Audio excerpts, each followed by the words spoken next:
안녕하세요. 오늘도 사연살롱을 찾아주셔서 감사합니다. 저는 30대 여자입니다. 대학 시절에도 하고 싶은 것도 많고 꿈도 많은 당찬 여대생이었어요. 더 넓은 세상을 경험해보고 싶어서 호주 워킹홀리데이를 떠나게 됐죠.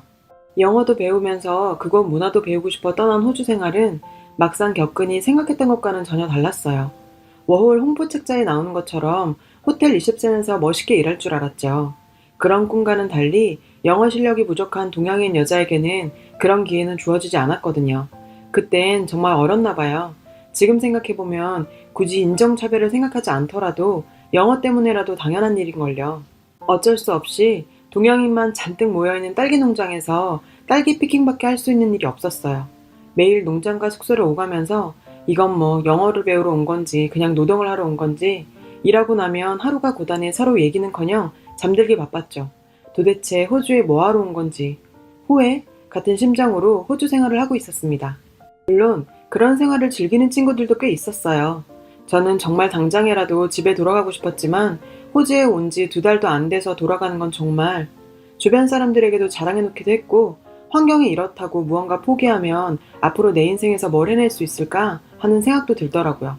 이렇게 돌아갈 수 없었던 저는 어떻게든 호주 생활에 적응하기 위해 워홀러들을 위한 카페에 가입했는데 그곳에서 남편을 만나게 됐어요.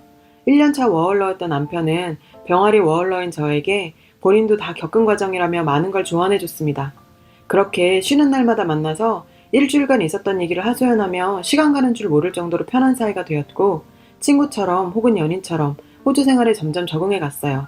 전 이 이역만리 타지에도 의지할 곳이 생겼다는 자체에 마음이 안정이 되었고 남편의 도움으로 농장에서 벗어나 골든코스트에 있는 작은 호텔에 취업을 하게 되었어요. 드디어 제가 꿈꾸던 호주 생활을 시작했어요. 정말 농장에서 일하는 거랑은 천지 차이였죠. 거의 온종일 영어만 쓸 정도로 영어만 쓰다 보니 하루가 다르게 영어 실력도 쑥쑥 올라갔고 다양한 나라의 사람들을 상대하면서 즐거운 나날들을 보내고 있었어요.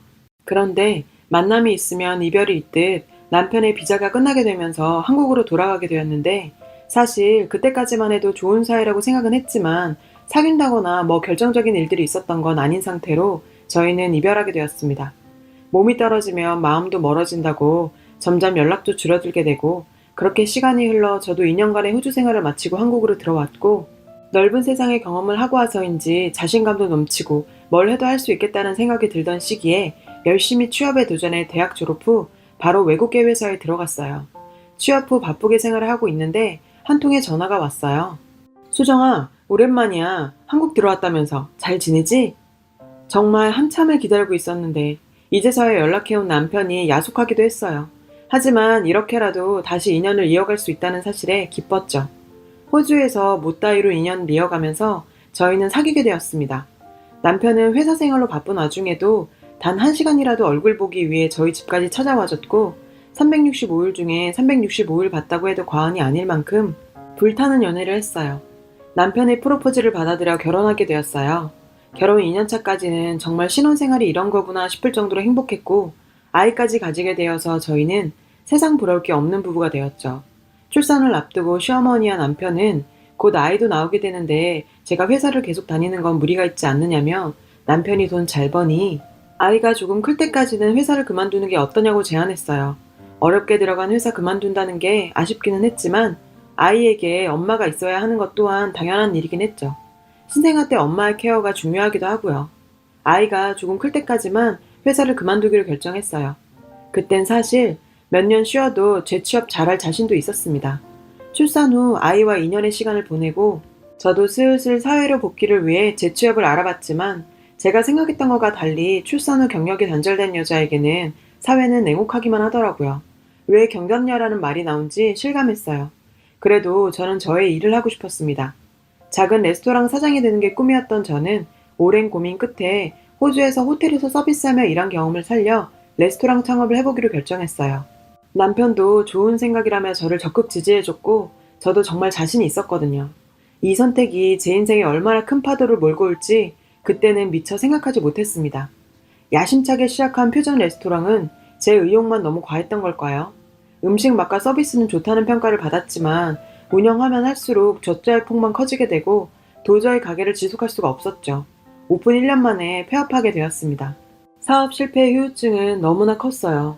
제가 모아둔 돈을 다 날린 건 물론 오픈할 때 대출받은 돈과 적자로 인해 쌓인 빚이 1억 가까이 됐어요.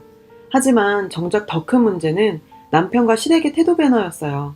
가게를 접은 뒤 남편은 집에도 늦게 들어오고 저만 보면 한숨 쉬면서 투명인간 취급을 했고, 시아버지께서는 암탉이 울면 집안이 망한다는 옛날 말이 전혀 틀린 게 없다며 저를 볼 때마다 얘기하셨죠. 1억의 빚까지 지게 된 건 모두 제 잘못이니까 입이 10개라도 할 말이 없었고, 정말 죄인이 된 양 위축돼서 지냈어요. 꿈 많고 당당하던 저의 모습은 온데간데 없고 남편과 시댁의 눈치만 보며 지내게 되었습니다. 사실 어머니 성격상 이 사실을 알면 쓰러지실 수 있다는 생각에 남편과 시아버지는 어머니께 자세한 내용은 일단 숨기고 있던 중이었어요. 어느 날 어떻게 아셨는지 제 가게가 망한 걸 넘어 1억 빚까지 지게 되었다는 사실을 알게 된 시어머니는 흥분한 모습으로 저희 집으로 찾아오셔서 제 뺨을 때리더라고요. 아이고, 수연 엄마는 의사 사이 보고 떵떵거리면서 사는 거 눈꼴 싫어 죽겠는데 누구는 며느리 잘못 봐서 집안 폭삭 망하게 생겼네. 도대체 사돈은 자식 교육을 어떻게 했길래. 우리 아들이 네 빚 갚는다고 인생 망치는 거 나는 눈 뜨고 못 본다. 너 같은 며느리 필요 없으니 당장 이 집에서 나가라. 부모님에게도 맞아보지 않은 뺨까지 맞고 쫓겨나듯 집에서 나온 저는 친정에도 갈 수 없었고 울면서 남편에게 전화를 했어요. 그래도 이런 상황에선 제 편이 되어줄 거라고 생각했던 남편은 이미 시어머니와 같은 생각인 듯 했습니다. 오빠, 사실은 오늘 어머님이 찾아와서 엄마 만났으면 대충 들었겠네. 난 이 빚 갚아줄 생각 없으니까 우리 이혼하자. 너 때문에 내 인생까지 망칠 순 없잖아? 네가 빚진 건 이혼 사유로 충분한 거 너도 알지? 우리 질펀하게 굴지 말고 그냥 깔끔하게 헤어지자. 알겠지? 아니, 그래도 내가 열심히 일해서 빚 갚을게. 우리 딸 소희도 있잖아. 제발 그러지 마. 제가 울면서 애원을 해봐도 정말 그렇게 자상하던 남편도 돈 앞에서는 피도 눈물도 없이 차갑더라고요. 물론 제가 진 빚 남 탓할 생각은 없었고 아예 이해가 안 가는 것도 아니었지만 아이까지 낳고 함께 산 부부 사이에도 그저 돈 앞에서는 그냥 남이 되는 현실에 저는 그저 할 말을 잃었습니다. 그래서 남편인 건지. 그렇게 이혼하게 되었는데 법원에서는 경제력도 없고 빚만 있는 저에게 양육권을 맡길 수 없다며 남편의 손을 들어줬고 저는 빚만 가진 채 쫓겨난 꼴이 됐어요. 시댁에 찾아가서 아이만큼은 제가 키우게 해달라며 무릎 꿇고 빌었지만 문도 열어주지 않더라고요. 희망이란 없는 긴 어두운 터널을 지나는 듯한 그 시기에는 극단적인 선택을 하는 사람들의 심정이 이해될 정도로 나쁜 생각조차 하기도 했고요. 하지만 생각하면 할수록 1억 빚까지 지게 된 건 전적으로 제 잘못이지만, 네, 맞아요. 1억이란 돈 정말 큰 돈이죠. 하지만 어찌 보면 사람까지 버릴 만큼 큰 돈인가 그런 생각도 듭니다. 고작 1억 때문에 아이까지 뺏겨버린 이 상황에 오기가 생기더라고요. 빨리 빚부터 갚아야 우리 소희를 다시 데려올 수 있다고 생각하니 정말 가릴 일이 없었던 저는 레스토랑에서 일을 시작했습니다. 설거지 일부터 시작해서 재료 손질, 청소, 서빙까지 레스토랑에서 할 수 있는 일이라 일은 다 했고, 가게 운영해봤던 경험을 살려 레스토랑 운영에도 적극적으로 아이디어 내면서 레스토랑 일에 임하다 보니 설거지, 청소 업무로 시작해서 가게 매니저까지 승진하게 되었고, 매장 매출까지 올라가게 되니 사장님의 신뢰를 한 몸에 받다 보니 자신감도 가지게 되고 상처도 점점 치유되어 갔습니다. 그리고 사장님께서는 정말 뜻밖의 제안을 해주셨어요. 수정씨, 저랑 함께 일해볼 생각 없어요? 다름이 아니라 프랜차이즈 업체로 확장을 준비하고 있는데 제가 1년간 수정씨 지켜본 바로는 남들과는 다른 감각을 지니고 있는 것 같아요. 저랑 같이 일해볼래요? 저는 아직 빚도 있고 사업을 하고 뭐 그럴 여유가 없었습니다.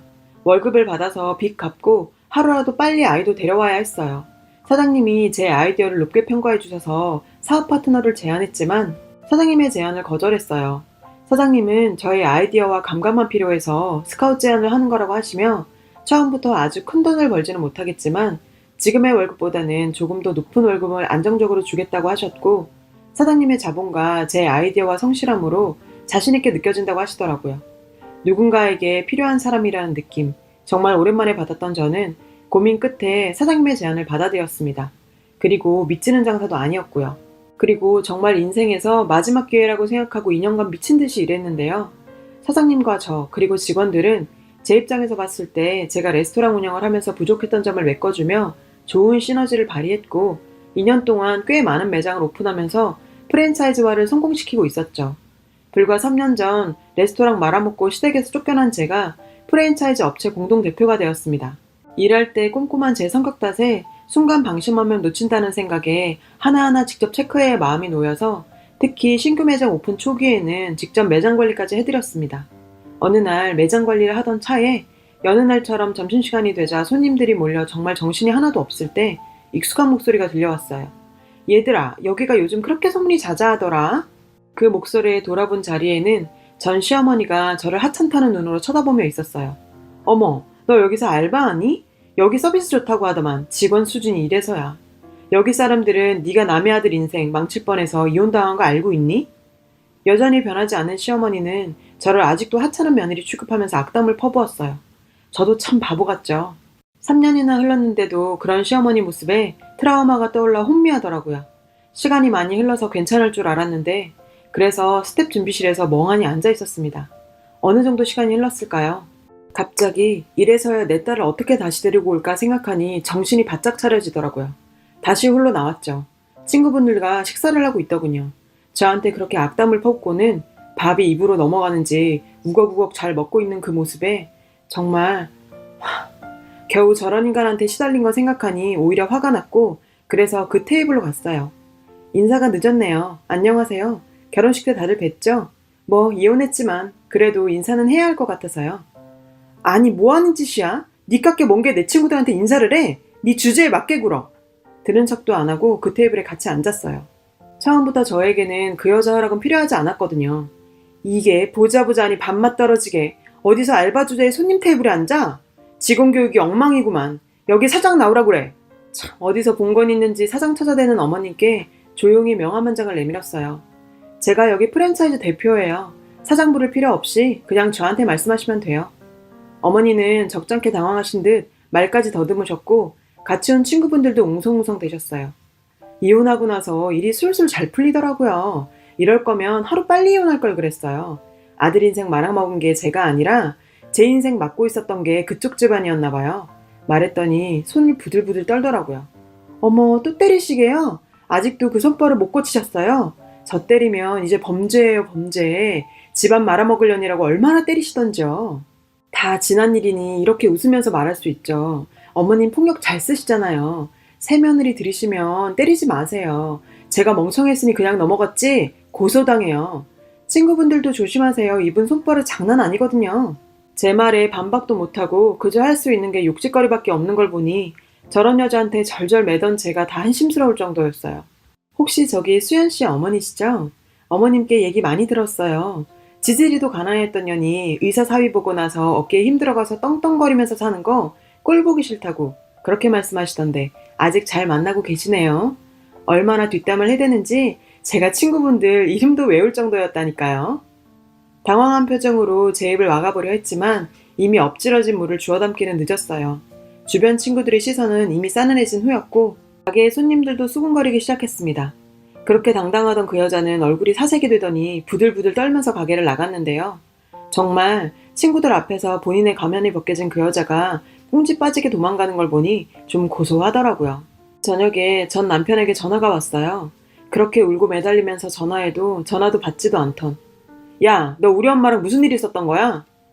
오랜만이네. 오늘 어머님 뵀는데 여전하시더라. 여전히 내가 자기 며느리인 줄 알고 함부로 대하시던데 너 도대체 무슨 말을 했길래 엄마가 죽는다고 난리를 치냐고. 내 인생 망친 것도 모자라 우리 가족을 다 망치려고 드는 거야? 네 인생이 왜? 네가 빚을 갚아주기로 했어. 뭘 했어? 마누라한테 빚 생기니까 지 피해보기 싫어서 그냥 아이까지 빼앗아 내쫓아놓고 이 비겁한 놈아. 그랬더니 남편은 이혼할 때 위자료 청구 안 한 것만 해도 다행으로 생각해야지 제가 염치도 없다며 빚밖에 없는 여자가 무슨 아이를 키운다는 거냐고 앞으로 아이 볼 생각 꿈도 꾸지 말라더라고요.